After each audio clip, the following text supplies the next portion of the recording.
अस्सलाम वालेकुम। UCB TV के साथ मैं हूं आपका होस्ट जुल्कैफ सईद और आप देख रहे हैं शो टू द पॉइंट। नाज़रीन, 24 जनवरी यानी international day of education United nation की जानिब से एजुकेशन को फ़रोग देने के लिए पूरी दुनिया में मनाया जाता है। इसी पर बात करने के लिए आज हमारे साथ स्टूडियो में मौजूद हैं miss Junaira Khalid. She is the head of learning innovation centre UCB. अस्सलाम वालेकुम ma'am and thank you so much for coming. वालेकुम सलाम, thank you so much for having me. Thank you ma'am. सबसे पहले हम आपसे ये जानना चाहेंगे कि what is the basic purpose of this day. ये बहुत इंपॉर्टेंट है कि ये दिन हम पूरी दुनिया में मना रहे हैं, इसको रिकग्नाइज कर रहे हैं, क्योंकि एजुकेशन वो चीज़ है जो हर इंसान का हक है। इसलिए सारी जो कंट्रीज़ हैं, सारे ममालिक इसको रिकग्नाइज करते हैं, इंटरनेशनली ये डे मनाया जाता है। सो इसकी इंपॉर्टेंस है ताकि वो जो चीज़ें हैं, जो बच्चे हैं या कोई भी ऐसा इंसान है जो एजुकेशन से महरूम है, उसको पता चले कि इसकी इंपॉर्टेंस क्या है और हम इसके लिए जो स्टेप्स लेने चाहिए वो हम ले सकें। ठीक है, हमारे ऑडियंस को ये बताइएगा कि जो इंटरनेशनल डे ऑफ एजुकेशन है, इसका दिस ईयर का मतलब थीम क्या है, ये किस चीज़ पे इस समय वर्क किया जा रहा है?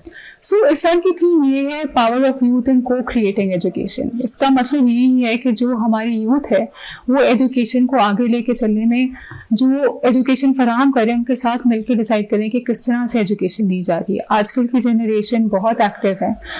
बहुत सारी कंट्रीज में हम देख रहे हैं कि यूथ लेड एक्टिविज्म देख रहे हैं। अगर आप बांग्लादेश देख लें, नेपाल देख लें, यूथ है जो आई हुई है पब्लिक स्पेसेस में डिसीजंस मेक कर रही है। इट्स वेरी इंपॉर्टेंट कि एजुकेशन के अंदर जिस तरह से हम अपनी यूथ को एंगेज कर रहे हैं, जो सिस्टम्स हैं जहाँ पे हम तैयार करते हैं अपनी यूथ को, वो एक्टिवली इस चीज़ को माइंड में रखें और देखें कि यूथ को हम किस तरह साथ लेकर चलें, उनकी आवाज़ को किस तरह नुमाया करें, ताकि जो चीज़ें उनके लिए हैं इंपॉर्टेंट, उनके आगे ज़माना तो उनका ही है। तो हमें कोशिश यही करनी चाहिए कि हम उनको साथ लेकर चलें, बजाय कि हम डिसाइड करें एज एल्डर्स कि क्या उनके लिए बेहतर है क्या नहीं है।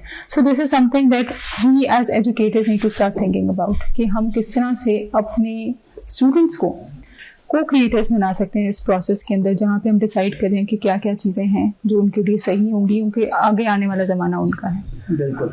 अब इसी के साथ जिस तरह हम बात करते हैं अगर गवर्नमेंट की, तो गवर्नमेंट यूथ के बारे में काफ़ी इनिशिएटिव ले रही है, बट हम बात करते हैं कि गवर्नमेंट पाकिस्तान की जो एजुकेशन है उसको मज़ीद बेहतर करने के लिए और क्या क्या कर सकती है? देखिए, बहुत सारी चीज़ें हैं। गवर्नमेंट ने आर्टिकल 25A के अंदर एक तो सबके लिए जो एजेस 5 to 16 है उसके अंदर तो ज़रूरी है कि वो सबको एजुकेशन दें, लेकिन उसके बियॉन्ड हम देखते हैं कि 63% एडल्ट हैं जो अभी भी वो वाले लोग हैं जो कभी ज़िंदगी में स्कूल नहीं गए। अब उनको किस तरह से एक सोसाइटी का पार्ट बनाने हैं, वहाँ पे प्रोग्राम्स आने बहुत इंपॉर्टेंट है। नॉन फॉर्मल एजुकेशन का बहुत बड़ा रोल होगा वहाँ पे, क्योंकि अब ये वो लोग हैं जो स्कूल में नहीं जा सकते। इस साल की थीम भी अगर यूथ को पार्ट बनाना है तो ये वही लोग हैं। अगर हम पाकिस्तान को देखें तो सबसे ज़्यादा यूथ जो है वो हमारा यूथ पल्स जिसको कहते हैं, तो ज़्यादातर लोग वही हैं जो 20 से 30 के दरमियान हैं। लेकिन अगर हम देखें कि अगर वो स्कूल नहीं गए तो वो उस तरह रेडी नहीं है पार्टिसिपेट करने के लिए, सोसाइटी के अंदर रोल्स लेने के लिए। अगर वो नहीं ले सकेंगे जॉब या नहीं उस तरह से काम कर सकेंगे तो हमारा नुकसान है। एजुकेशन को पब्लिक गुड कहा जाता है, उसका मतलब यही है कि इसका फ़ायदा सिर्फ उस इंसान को नहीं है जो जिसको एजुकेशन मिलेगी, लेकिन सोसाइटी के लिए फ़ायदा है। आप कोई भी कंट्री देख लीजिए जहाँ पे जिस तरह एजुकेशन बढ़ती गई वहाँ हम देखते हैं क्राइम रेट्स कम हो गए हैं, सोशल कोहेजन ज़्यादा हो गई है। ये एक चीज़ है जो जब तक हम अपनी यूथ को उसके अंदर नहीं लेके आएंगे सोसाइटी सफ़र करेगी। हम सबको मिलके गवर्नमेंट को खास तौर पे जो नॉन फॉर्मल प्रोग्राम्स हैं, अडल्ट लिटरेसी प्रोग्राम्स हैं, उनमें इन्वेस्ट करना चाहिए, उनको बेहतर से बेहतर तरीकों से, क्योंकि एक बेसिक स्किल्स है ना जो सबके मिसिंग। आपने कोई भी काम करना है आपको लिटरेसी न्यूमरेसी तो आनी चाहिए ना। आपने बैंक अकाउंट अब सबको पास होना चाहिए, अब सबके पास इजी पैसा जायज़ कैश सब कुछ है, डिजिटल बैंकिंग जो भी चीजें हैं। तो आप अगर कोई लिख नहीं सकता, कोई पढ़ नहीं सकता, तो वो इन चीज़ों में कैसे पार्टिसिपेट करेगा? ये चीज़ें हैं जो गवर्नमेंट को सोचनी चाहिए। और इसके बियॉन्ड भी ये तो बेसिक्स है ना।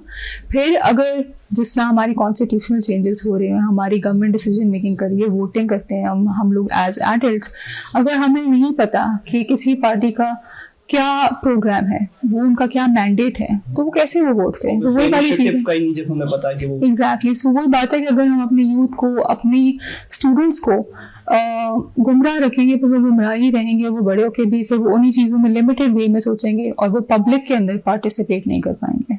सो ऑब्वियसली जिसने भी आपने बात की कि बहुत से लोग ऐसे हैं जिन तक अभी एजुकेशन उस तरह नहीं पहुंच रही। जिसने भी कंट्री में बात करें कि लिटरेसी रेट की 60-40 है और 40% आर दोज जिन तक अभी एजुकेशन की रसाई नहीं है, जो एजुकेशन तक नहीं पहुंच रहे। तो उन तक आपका क्या मतलब, आप उनको कैसे देखती हैं और हम उन तक अपनी एजुकेशन को कैसे पहुंचा सकते हैं? मेरे ख्याल में वो ये बात है कि जो नॉन फॉर्मल प्रोग्राम्स होते हैं एडल्ट लिटरेसी के, जहाँ पे अब तो स्कूल तक तो नहीं हम उनको लेके जा सकते। अब एक ऐसा इंसान जो 15 साल से ऊपर है वो प्रेप में तो नहीं बैठेगा बाकी बच्चों के साथ। सो लेकिन उनके लिए जो लिटरेसी और न्यूमरेसी है, यानी कि आपकी लैंग्वेज के स्किल्स, आपकी न्यूमरेसी के स्किल्स, वो हर इंसान का हक है, उनके पास होने चाहिए। फिर इसके अलावा जो टेक्निकल स्किल्स की रसाई है, अगर कोई स्कूल नहीं गया लेकिन वो स्टिचिंग सीख सकते हैं, कुकिंग सीख सकते हैं, बहुत सारी ऐसे technical skills, mechanics, all of these things are still available. और इसके ऊपर हुकूमत को काम करना चाहिए कि वो ऐसे लोगों को फिर उनका हाथ ना छोड़ें। अगर एक चीज़ हो गई है, अगर हमें पता है कि इतने सारे 63% लोग हैं जिनके पास बेसिक लिटरेसी न्यूमरेसी स्किल्स नहीं है, उनके पास और कोई स्किल नहीं है कि वो अपने आप को फॉर्मली किसी जॉब का हिस्सा बना सकें, तो उनको वो चीज़ें देनी चाहिए। एटलीस्ट बेसिक जो हमारे ट्रेनिंग का जो मकसद यही है कि हम एडल्ट्स को इंक्लूड करें। सो एडल्ट लिटरेसी के बहुत सारे प्रोग्राम्स हैं और इनको स्ट्रेंथन करने की ज़रूरत है।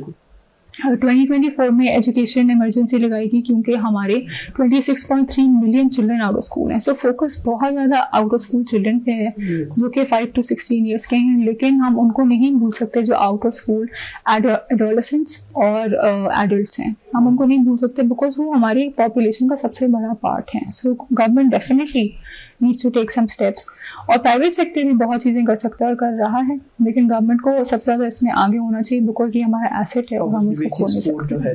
इसी तरह बिल्कुल हम बात करते हैं करंट यूथ की, तो यूथ की जो रेशो है हमारे मुल्क के अंदर वो एडल्ट्स के में बहुत ज़्यादा है। तो करंटली यूथ अभी क्या रोल प्ले कर रही है of the development of education के ऊपर, और क्या रोल प्ले कर सकती है आने वाले टाइम के अंदर? देखिए, अगर हम अपनी सोसाइटी में देखें तो 1984 में हमने स्टूडेंट यूनियंस बैन कर दी ज़िया-उल हक के टाइम के अंदर। हम देखते हैं तो एक डेमोक्रेटिक प्रोसेस जो है ना वो हैम्पर हो चुका है। सिंध ने 2022 के अंदर इसको दोबारा से रिवाइव किया, बाकी भी जो प्रोविंसेस हैं इसको अब लेके चल रहे हैं। तो ये देखिए अब तो ये चीज़ दोबारा शुरू हुई है। एक प्लेटफॉर्म जो हमने अपने स्टूडेंट से छीन लिया गया, जो यूथ का प्लेटफॉर्म था, इस बेसिस पे कि वायलेंस होती है, बहुत ज़्यादा पार्टीज और पोलिटिसाइज हो गई थी unions. May be that is true, but at the same point इसका इलाज ये नहीं है कि हम उनको वो प्लेटफॉर्म यूज कर लें। रेगुलेट करें, उन चीज़ों को देखें कि किस तरह से करना है, लेकिन ऐसा नहीं हो सकता कि हम अपने स्टूडेंट्स को बिल्कुल ही माइनस कर दें। उसका यही रिजल्ट होता है, हम देखते हैं यूनिवर्सिटीज़ के अंदर किस तरह से स्टूडेंट्स चैलेंजेस फेस कर रहे हैं। मेंटल हेल्थ चैलेंजेस हो गए, एजुकेशनल चैलेंजेस हैं, पॉलिसीज उनको लगता है कि उनको दबा रही हैं because they don't have platforms to communicate what they want to say. So it's very important कि जितने भी इदारे हैं जो एजुकेशन फराहम करें वो स्टूडेंट वॉइस को एक्टिवली इंगेज करें। जैसे हम मेरे सेंटर में हम लोग एक प्रोग्राम रन करते हैं, स्टूडेंट पेडागोजी पार्टनरशिप। उसके अंदर हम हर सेमेस्टर 15 स्टूडेंट्स को मौका देते हैं कि वो आके अपने टीचर्स के साथ मिलके कोर्स डेवलपमेंट कर सकें, उनकी डिलीवरी पे बात कर सकें, उनकी कोर्स डिज़ाइन पे बात कर सकें। सो इस तरह के प्रोग्राम्स जो हैं वो बहुत इंपॉर्टेंट हैं। एजुकेशन इंस्टीट्यूशन को लेकर चलें ताकि स्टूडेंट वॉइस जिनके लिए हम यहाँ हैं उनको एक्टिवली पार्ट बनाएं, बजाय कि हम एक टॉप डाउन अप्रोच रखें कि हम बताएंगे कि बच्चे ने, स्टूडेंट ने क्या सीखना है। जब हम साथ मिलकर चलेंगे तो प्रोसेस ज़्यादा बेहतर होगा, बजाय कि हम माइनस कर दें और किसी को अपने से कम समझे जस्ट बिकॉज वो हमसे थोड़े छोटे हैं। इसी के साथ अगर हम बात करते हैं करंटली सस्टेनेबल डेवलपमेंट गोल्स के बारे में, जिसके ऊपर इस टाइम पूरी दुनिया काम कर रही है, तो उस बारे में काइंडली आप हमें ये बताइएगा कि जो SDG 4 है जिसके ऊपर हम क्वालिटी ऑफ एजुकेशन कहते हैं, उसके बारे में आपकी क्या राय है? SDG 4 तो बहुत अच्छी चीज़ है। आई थिंक ग्लोबली एक रिकग्नाइज चीज़ है जिसको देख के सारी कंट्रीज अपने जो मेट्रिक्स हैं वो देख रही हैं कि अच्छा ये स्टैंडर्ड्स होने चाहिए, चीज़ें हमें कंप्लीट करनी चाहिए। जैसे कि जेंडर की पैरिटी हो गई, हम चाहते हैं कि जितनी लड़कियों कम हैं हर कंट्री के अंदर जिनको एजुकेशन नहीं मिली उनको मिले। इसके अलावा आउट ऑफ स्कूल चिल्ड्रन हो गए, एडल्ट्रेसी, बहुत सारे इसके सब सेक्शंस हैं जहाँ पे हमें पता चलता है क्या क्या चीज़ें इंपॉर्टेंट हैं। लेकिन जो चैलेंज हम देख रहे होते हैं, इसका हमारी कंट्री के अंदर कोई भी मैट्रिक सिस्टम नहीं बना कि हम देख सकें कि हम कहाँ खड़े हैं या हमारी प्रोग्रेस कहाँ तक गई है। जब तक हमने SDG को रेटिफाई किया, हमने कहा हम इसके साथ हैं, अब कितने साल गुजर गए हैं, हमें क्या पता चल रहा है कि हम अपनी जेंडर के अंदर कहाँ थे और अब कहाँ पहुंचे हैं। हमने कितने अपने स्टूडेंट्स को लिए स्कूल्स बना दिए हैं, कितने स्टूडेंट्स अब स्कूलों के अंदर हैं। सो वो सिस्टम्स होने की ज़रूरत है। SDG 4 होना बहुत अच्छी बात है और हमारी कंट्री ने उसको रैटिफाई किया, वो भी बहुत अच्छी बात है, लेकिन क्या हम अपने प्रोसेसेस को अलाइन करें उसके साथ कि नहीं, ये सबसे बड़ा सवाल है।